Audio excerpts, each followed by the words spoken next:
రష్యాతో ఇంధనం కొనుగోలు చేసుకోవచ్చు అనేటువంటి ఒక మాటను చెప్పింది. ఇది అంతర్జాతీయంగా కీలకమైనటువంటి పరిణామంగా భావిస్తున్నారు.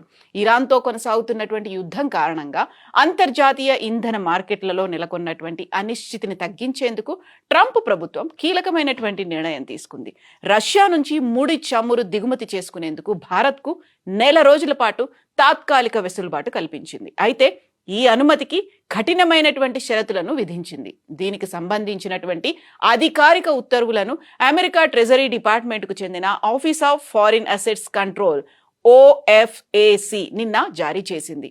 ఈ తాత్కాలిక లైసెన్స్ ప్రకారం ఈ నెల 5వ తేదీకి ముందే నౌకల్లోకి లోడ్ చేసిన రష్యా ముడి చమురు లేదా పెట్రోలియం ఉత్పత్తుల లావాదేవీలకు మాత్రమే ఏప్రిల్ 4వ తేదీ వరకు అనుమతి ఉంటుంది.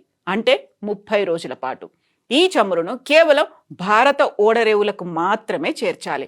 కొనుగోలు చేసే సంస్థలు కూడా భారతదేశ చట్టాల ప్రకారం నమోదైనవై ఉండాలని ట్రెజరీ శాఖ తన ఉత్తర్వుల్లో స్పష్టంగా పేర్కొంది.